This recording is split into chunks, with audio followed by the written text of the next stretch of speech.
Hello again. Today I just want to do a video about the dogs that I have done trial adoptions with, and my experience with finding them new homes, and the two that I really failed. The first dog that I found on Craigslist was a 3-year-old neutered male husky. His name was Meatloaf. Or was it Pork Chop? It was Pork Chop. It was a bad name anyway. So I'm like, I named him Clay, and he was terrified of everything because he had never been really off of his chain very much. He'd been on a very short chain in the backyard of the trailer park, so there was a lot of stressful stuff going on around him. But he also didn't have any opportunity to learn how to interact with those environments. He just was an observer. And so I really had to spend a lot of time socializing him. He was terrified of getting in the car, of meeting new people, of meeting other dogs. He needed a lot of work. So first thing I did was I enrolled him in a class where I learned how to start training him, and I learned a lot on my own how to train. Started training him with just positive reinforcement and affection to see if that was motivating enough for him to teach him recall. Huskies have this huge need to run and they want to explore, so they do need off-leash freedom ideally to live their best life, but you also need to teach them a very reliable recall or you're going to lose that dog. So there were a couple times where he got away from me before he had a good recall, and I did have to watch him very closely, but I could see how happy he was when he was running off leash with a pack of dogs. Once he had adjusted to our life, he was just so happy. So treats were not enough to train him. He just wasn't really that motivated by treats or affection, and so learned how to train him with an e-collar, and that really worked effectively for him.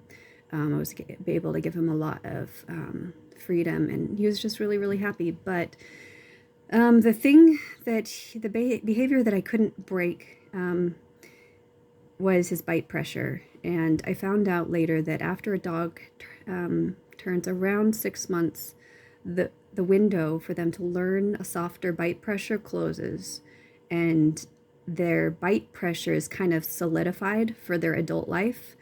And that means the amount of force that they exert when they nip another dog or a cat or whatever, or mouth your arm in play, not from aggression, just playful mouthing, is too hard because they never got to play with other dogs or their litter mates or their parents for long enough to learn the appropriate bite pressure. This often happens when a puppy's taken away at 8 weeks and they're not socialized with other puppies or other dogs, and they're just kind of isolated during that time. And so they can develop a bite pressure that other dogs don't appreciate and will correct them for. They could even start a fight because the dog's like, hey, dude, don't bite me that hard, like we're playing. And he just couldn't be trusted to play with his mouth with other dogs. And his play style was very mouthy. He wanted to do that. And so I constantly had to train him with an aversive method. That's with the e-collar. Anytime he sped up, he would start running really fast. I'd see him open his mouth. And it's like, okay, he's what they call is a prey drive drift, where they start going from play into their prey drive instinct kicks in. And there's kind of a more hard look in their eye. A really trained eye can see the shift happening. And so he's the type of dog that if I allowed him to, he would definitely chase and kill a cat or a rabbit or even a small dog. So I had to extinguish that trait by correcting him on the e-collar, but that also meant that I had to watch him extremely closely. And that just didn't work with my business model because I was working with a pack of dogs, and I'm willing to put in a lot of work with a dog as long as I don't need constant management of a behavior. because I need to be able to spread my attention to other fosters that I'm working with and other dogs I'm training. So it just wasn't working out. I had him for over a year, and I really dealt with it for quite a long time, but realized that it was really holding me back from having the best success with my business. And so I knew that it was the best for me to find a new home, and plus that really opened up a new spot for a new dog that needed more training, where he was really great at that point in most areas. And so found him a really great home with someone who was, willing to spoil him. And this was the first time I had ever rehomed a dog, and I didn't really know how to screen a potential home really well. And so I would have gotten more information about this guy who adopted him. Now, from my experience, I do ask a lot more questions about your lifestyle, about what you're looking for in a dog. This wasn't, I don't think, a good match. A year later, I saw the dog online on Animal Control, which I check frequently, and called him up. He had been adopted, and I said, hey, can you please pass on my phone number to the people who adopted him, because I fostered him for over a year and I know him really well, and I would like to, offer them my experience so they can have an easier time. They never called me, and yeah, so I still worry about that dog to this day. It really bums me out that the guy who I rehomed him to, I told him, hey, anytime you need any advice for training, any difficulty you're having, let me know. And if you can't keep him, you can bring him back to me. But yeah, I confronted him after, and I was really upset that he did not reach out to me. And he really didn't have a good reason. I guess he was just probably embarrassed that he had decided that he was done with this dog, and then he was looking for a pit bull. And I'm like, I told everyone, don't rehome a dog to this guy. He's not committed enough. He never put any time into training Clay, from what I could tell. And so I really feel like I failed that dog. And the next dog, I was like, oh, I'm determined to find a better home than that one. So the next dog I was fostering, I'm not talking about that I fostered them in succession. Like I had one, rehomed, had another, rehomed. Actually, I had 5 fosters at the same time at one point, but Clay was my first. My second that I had at the same time as him was a terrier mix.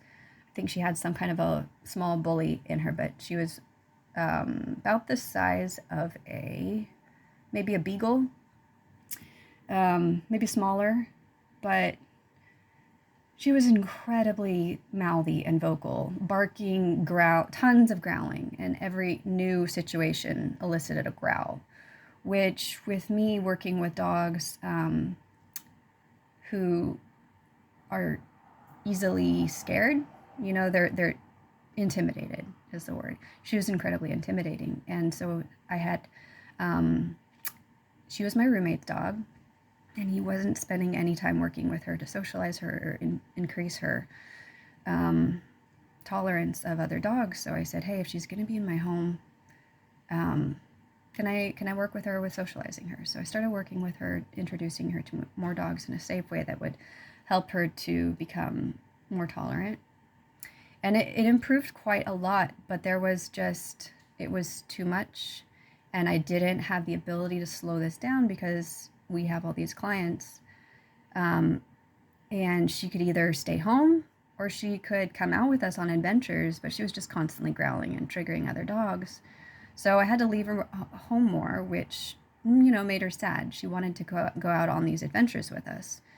And even at home, I would have dogs that I would board, and the other foster dogs that she would kind of pick fights with. She wasn't aggressive, she was reactive. So if a dog came in her space, or if she would go into another dog's space and just growl at them. But she wouldn't bite. It was just, for her, it didn't ever escalate to biting.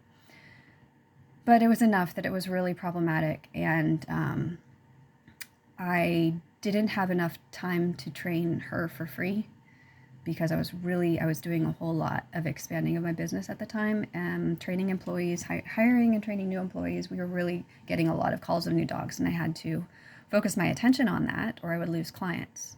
And so after, I don't know, we probably worked with her for 6 months. I talked to my roommate and I'm like, you don't really spend much time with this dog.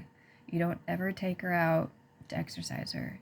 I really think she would benefit from bonding with someone and having more of an interactive owner. And he finally agreed.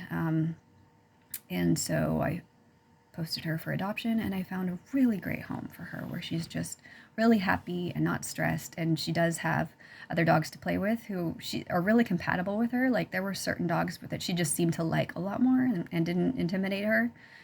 And so it's a very good fit. I follow her on Facebook. I get to see her pictures all the time and how happy she is. And that really makes me happy. I love being able to help a dog find a good home because people are looking for a good fit and sometimes they don't know what they're looking for. And so I like to be able to ask, kind of the details of their lifestyle and their expectations. And then, when I have a good fit, I'm like, oh, perfect. This dog will be great for you. You'll be great for this dog. And it's a win-win. I don't ever want to try to force a dog into a home that's not a good fit.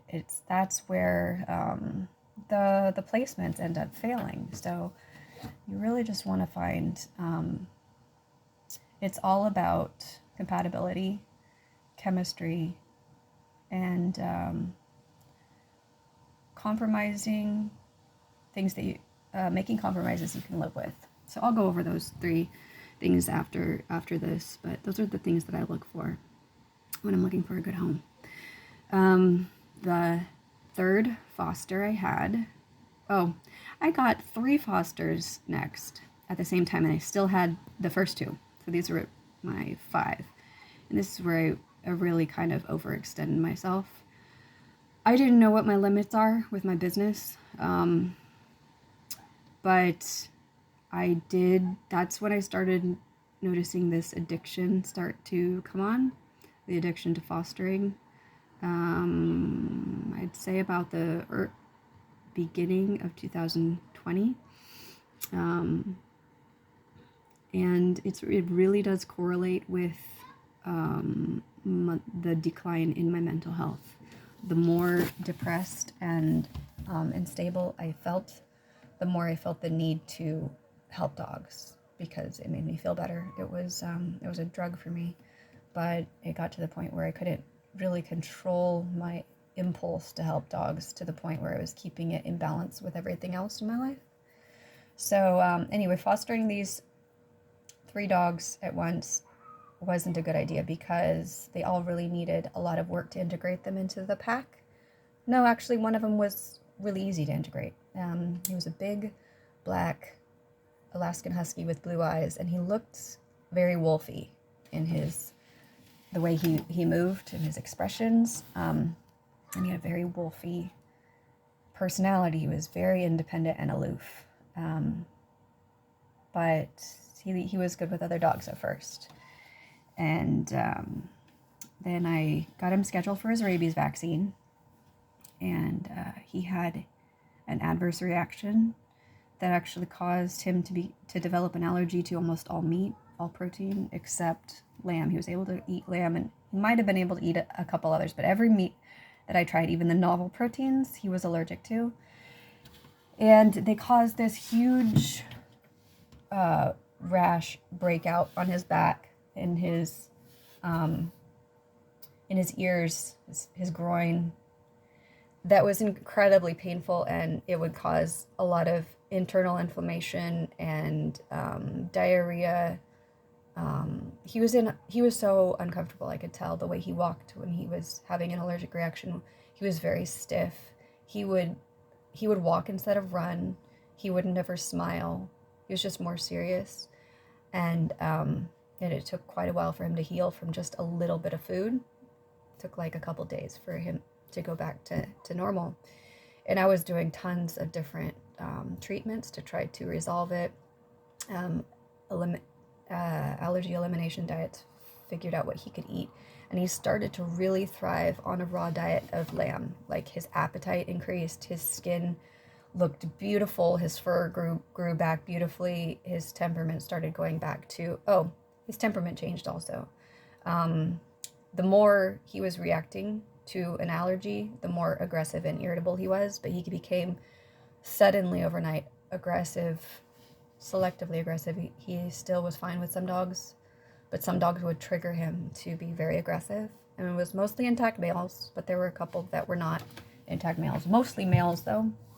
So the same sex aggression had developed.